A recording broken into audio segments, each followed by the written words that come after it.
Season 3 of a series of unfortunate events has dropped.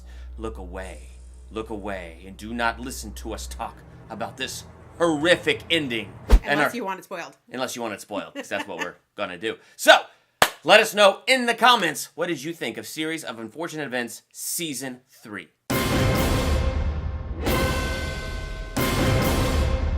Violet, Klaus, and Sonny Baudelaire. My name is Lemony Snicket. Welcome to Durbania. I'm Durbin. I'm Laura. And this is a new set! Well, I mean, Almost. same room. The exact same room. Yes. But, you know, just change things around. Over there's a DC wall. Behind us is a Marvel wall. There's a shelf. There's stuff on that shelf. It's just exciting. You know, new year, new look. We just thought, let's clean some things out. But you're here because you saw the title, A Series of Unfortunate Events, Season 3, Spoiler Talk. So let's dive into that spoiler talk right now. Laura, let's kick it off with you. What were your overall thoughts of this concluding season of A Series of Unfortunate Events? Well, I thought the end was going to be darker. Because it's at a series of unfortunate events, but it is kids' books. It left it open-ended in the book, which I read the last chapter just now to check. Wait, you couldn't have read the last chapter in all that time. last like 5 pages. Okay. Well, and so that's still fast. Yeah, but it's easy. But because I decided not to read the books for this season because that has ruined some of the other seasons for me, and I'd rather love the season and then love the books more later. Yes. And me, I've read all of the books, but I have to say that for some reason, the last several books were not very much in my memory. Like, what I remember mostly the Slippery Slope. Like, for some reason, that's like the last one I remembered well. And then I remembered the island and the tree and the pregnant kid and Olaf. Pieces. Like, I remembered those recipe elements before going into this. So for me, even though I've read all the books, it was almost like going into this brand new because I started to read the books and then I picked up those Jurassic Park books and picked up a few other books. So I'm going to get back to these books, but it was kind of cool to go into this somewhat blind and only remembering things. Like, there were just certain things where it would just trigger it. It's like, I kind of remember that. Overall, I got to say though, I enjoyed this final season. I thought it was I thought it followed the tone of the rest of the show, and from what I remembered, it took the true spirit of the books and kept that alive. So from the first couple books, I felt like it kept the spirit of the book. It felt similar. It felt similar and sad. It was heartbreaking every time somebody died. Yeah, it was not necessarily heartbreaking. Heartbreaking like boo-hoo cry, but it was like, oh, that sucks. But what was nice was here we are in the final season, and the whole show stayed consistent. It had a very consistent look, consistent feel, consistent color palette, consistent tone. It was very consistent in what it did, other than the fact that, you know, you can't help that human beings grow, and little Sonny grew into this, big, huge baby talking. Oh my gosh, but I have to say, Sonny, that was some good child acting. Yes. I mean, she just knew when to lean the right way, when to smile. And I sit there and I'm like, I don't know how. I mean, I'm sorry. We don't have kids, but I've babysat kids. I have a younger brother. They're not that obedient and nice. That is a lot of cookies. Yes. That's what that is. That was a lot of cookies to make that kid happy to do what they want. Yes, but that kid was brilliant. I was very impressed with however they did that. Yes, I'm sure it was a lot of CG mixed with real baby. But the point is Sonny, to me, was probably my favorite character of season 3. Oh, because, yeah. the first season and the second season, it was Goose and Gaz with a little subtitle trying to tell you what she's meaning. This time, you're hearing her sound out the words, and it was almost cuter. Yes. Flubber. And then to have it pop up in the subtitles below, and it was she just seems smarter than everybody else. She's like, well, look at the big picture. Ooh, let's start a fire in the hotel, because all the books would have been saved. Yeah, because the books were... Yeah. Yes, under the pool. Yes. Oh my gosh. Yeah. So there's so much of that I thought was so good. So Sonny for sure was one of my favorite characters. And it's interesting because, like I said earlier, there's a lot of stuff from the books I forgot and little things triggered my memory. I remembered reading the books and being sad when Olaf died. Mm-hmm. And it's been so long since I read the books. I'm like, why was I sad that Olaf died? What the show did was a good job with him dating Esme, them picking up Carmelita. Oh my gosh. First Carmelita was a great annoying little girl. But I'm adorable. That little actress who played her, excellent you job. Deserve an Academy Award. Oh my gosh, she Isn't was... Academy Awards only for movies? Whatever. I mean, the rules don't apply like they used to back in the day. But she was the perfect amount of annoying. Oh my gosh. Where you just wanted to hurt her. And her facial expressions and her tone. I am so special. Yes. I don't need to be quiet because I am too adorable. Yes. She was perfect. Yes. Oh my gosh. That little cake sniffer was perfect. Too. Yeah, she was perfect for her role too. I felt like it was really well casted. And then I felt like a couple of the other people that were in there that were only in it for one episode. Yeah.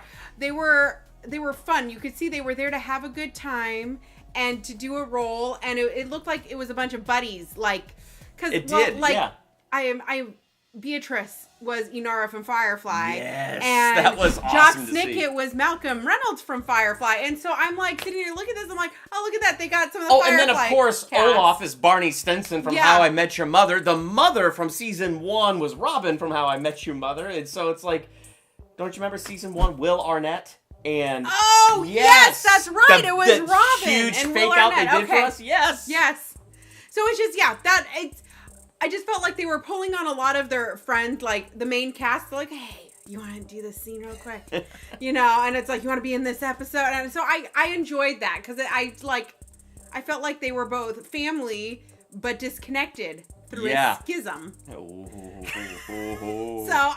for me, that kind of was like a little added bonus. See, I liked how they ended up attaching me to Olaf. Because here's Olaf who captures these kids. He's chasing these kids. He's the source of their torment and unfortunate events throughout this entire series. Mm-hmm. And yet, here in this final season, Esme is just so full of it and so cruel to him. Mm-hmm. You see him lose his spirit. And there's something about it that you just begin to feel bad for him. You feel sorry for him. And then little Carmelita. Anybody that has to raise that little girl, you ought to feel sorry for them. I mean, her own parents wouldn't pay for her ransom for them to return her. Yes, so. But it does not show. Well, now her parents are dead. Cake sniffer! That concierge just standing there instead of getting me my lactose-free ice cream cone. I want a harpoon gun. Now we don't, know what happened to them, except for they probably went down into the laundry room and are now dead through a fire. Oh, yeah, in that hotel room. Yes. No, seriously, it's a big fire. I swear. Also, the sugar bowl is definitely not down in the laundry room. He's lying. So but they can still be around. But the point that I'm getting at is through those two characters that were just so bad, it made Olaf look not so bad next to them, and you just felt sorry for the guy. You could feel a turn because you saw his henchmen leave because they didn't like what he was doing. Yes. And he was just trying to prove himself to the lady with the hair but no beard, and the man with no hair but a beard. Which were like parentish type role figures to him since his father was killed, which we saw that. And we don't know where his mother is. Which, I have to say, that backstory when they were diving into those flashbacks and they were at the opera and the poison darts and, Olaf's dad stepping in when Beatrice threw the dart and his dad died, it did a really good job showing us why he hates the name Snicket and all that. And so I just thought that was another way that they took it and endeared us to him. And when Justice Strauss came back in and they were doing the case against Count Olaf, and Count Olaf was just waiting for his turn. And, the Baudelaires called him up and he turned it on them. He's like, well, you did this, you did this, you did that. That was genius the way Olaf did that too. They put the Baudelaires up there. The Baudelaires give their testimony, basically telling the whole series, and it was brilliant the way that was done. Then Olaf stands up there and says things that are true. You did this, and wait, you did this. You helped me burn down that circus. And then he even called on the people in the audience watch and be like, hey, remember that? Oh, yeah, they did that. But then they would go, and he'd cut them off. Yeah. But still, the way he crafted that argument, that was some really good, smart writing. So, there was a lot of smart writing involved with the season to give us the Olaf backstory and make him more likable so that we feel bad for him by the time we get to the final episode. Yeah, I didn't feel bad for him. I felt bad. He died next to his one true love. Oh, Kit Snicket storyline. That's one of the ones I vaguely remember from the book.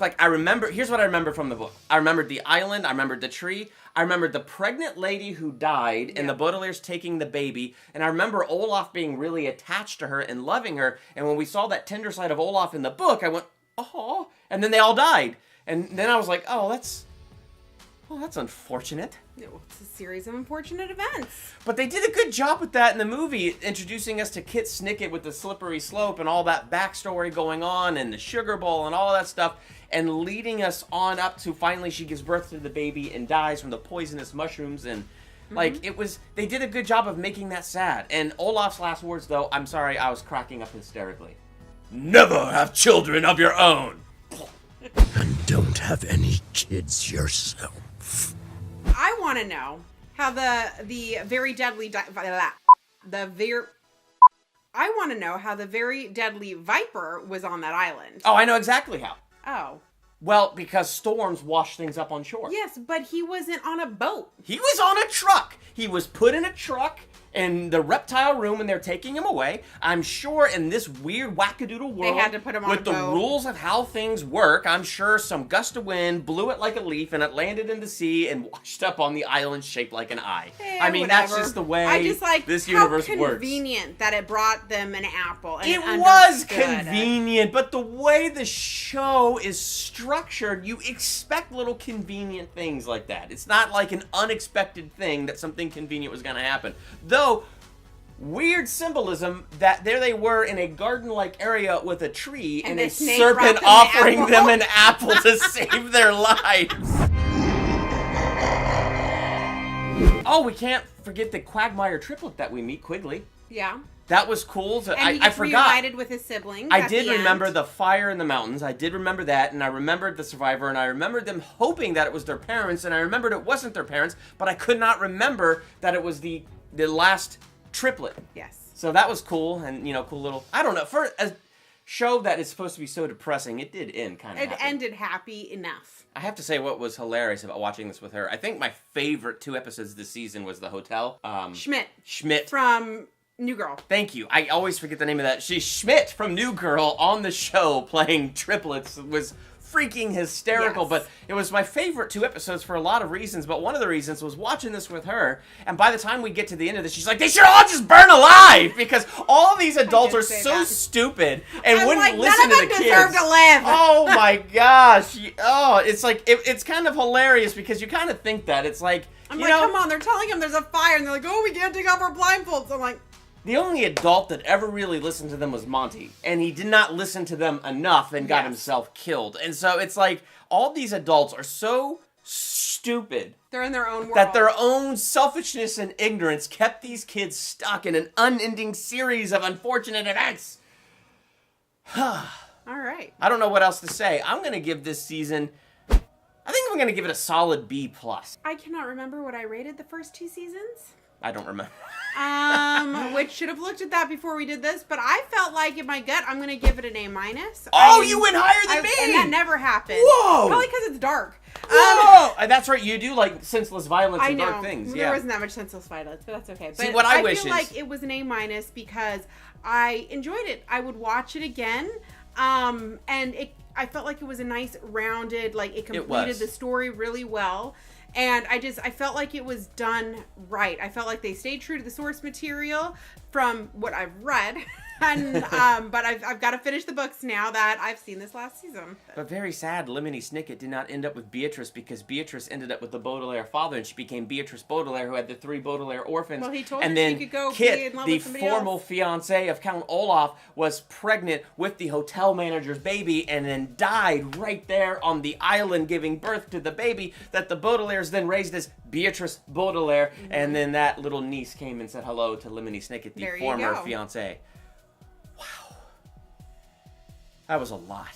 So, what did you think of this final season of a series of unfortunate events? Did it round it out nicely for you? Do you like this show? Let's talk about that in the comments. And while you're there, hit that subscribe button to become a Durbanian. Hit the bell by the subscribe button so you're notified for my next movie review, or theological analysis, ranking video, trailer reaction, or anything else we do here. I'm Durbin. I'm Laura. Thanks for checking out Durbania.